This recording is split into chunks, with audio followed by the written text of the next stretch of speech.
Is-suċċess li kiseb it-tim ta' Paqpaqli għall-Istrina f'Diċembru li għadda xi ftit jew wisq it-tappan bl-aħbar tal-mewt ta' wieħed mill-persuni li jen mhux ftit biex l-edizzjoni ta' din is-sena tkun suċċess.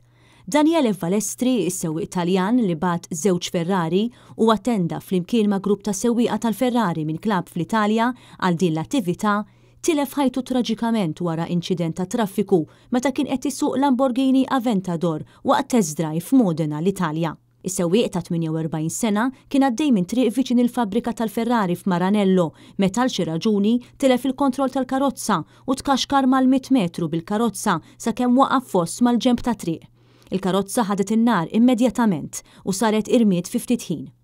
Tkellimna ma' Tonio Darmanin, l-organizzatur ta' Paqpaqli għall-Istrina li ssir b'kollaborazzjoni mal-Uffiċċju tal-President Bristol Community Chest Fund.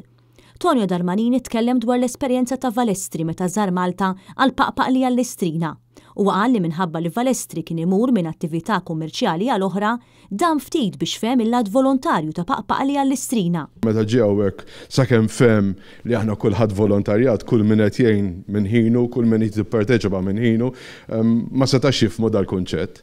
Biss imbagħad meta ra l-entużjażmu, id-dilettanti Maltin, l-atmosfera, il-ħbuberija anke tal-President li mar intaqa' miegħu u rikeb miegħu fil-karozza, dawn kienu kollha esperjenzi. Tonio Darmanin għalinna li ironikament u kellu jkun preżenti fl-Italja waqt l-attività li matula tilef ħajtu Valestri. Propju l-ġurnata li kellu l-inċident jiena u Chris Sultana suppost kellna nkunu hemmhekk Modena. Biss bdejna nippjanaw għas-sena li ġejja, ma sfortunatament ma kellux ikun minnu.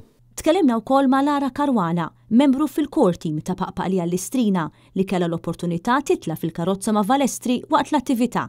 Hija tajt li Valestri baqa' impressjonat bil-ġenerożità tal-Maltin. Jiena għadni amazed kemm kienet persuna ferriħija u kif kien jitratta l-istaff tiegħu. Anke meta ħadni il-Palazz tal-President, dan ir-raġel ma setax jemmen kemm il-poplu Malti huwa miftuħ u welcome għal affarijiet li jgħinu għall-ġenerożità. Tal-istess opinjoni Ian Vassallo li telema Valestri f'waħda mill-karozzi waqt Paqpaqli għall-Istrina. He was very amazed bħal speċi bl-affarijiet li għamilna Malta u kemm aħna lesti li ngħinu lin-nies l-oħrajn u kien anke bħalma qal Tonio wkoll looking forward li ħerġa' jiġi anke Malta hekk. Lura l-inċident ta' min jgħid li flimkien ma' Valestri kien hemm ukoll Flavio Perleoni ta' 24 sena li qatt ta' snin twal minn ħajtu jtellaq b'karozzi Lamborghini u Ferrari f'ċirkwiti apposta.